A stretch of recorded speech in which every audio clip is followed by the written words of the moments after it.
Klaipėda gali didžiuotis ne tik auksinėmis pajūrio kopomis ar neužšąlančių uostų, bet ir savo miesto universitetu. Klaipėdos universitetas taip pat yra tarsi neužšąlantis žinių uostas, bei neatsiejama miesto kultūros plėtros dalis. Tai institucija, nuo kurios prasideda ne tik šiuolaikinio miesto pamatai, bet ir statomas stogas, bei puošiama fasadinė dalis, tai kas reprezentuoja Klaipėdą. Dar svarbiau, kad toks universitetas prisideda prie čia gyvenančių žmonių tobulėjimo, kuris tiesiogiai susijęs su miesto gerove ir ateities vizija. Viena iš tokių tobulėjimo krypčių – universiteto infrastruktūros plėtra, kuri netrukus gali virsti realybę. Klaipėdos universitetas planuoja statyti naują mokslo paskirties pastatą Herkaus Manto gatvėje 84. Šis projektas tai dalis universiteto miestelio plėtros ir modernizavimo inovacijų.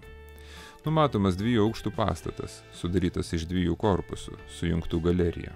Antrame aukšte pastatas bus integruotas su šalia esančiu prekybos centru Studlendas, kuriame veikia modernus universiteto auditorijų kompleksas Aula Magna.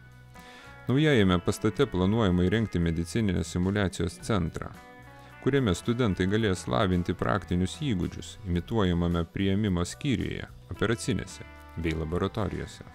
Bendras pastato plotas sieks daugiau nei 5800 kvadratinių metrų.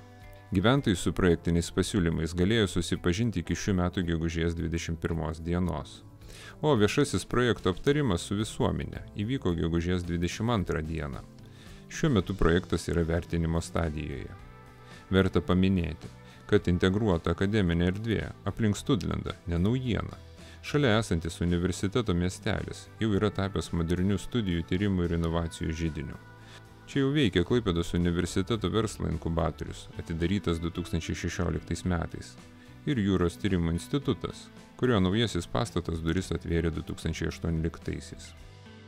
Tad tokios investicijos ne tik į sienas, bet į žmonės, ateitį ir patį miestą, kaip pažangų regiono centrą kontekste, primename jums ir apie mūsų poreikį augti ir tobulėti, o tai galėsime įgyvendinti tik su jūsų pagalba.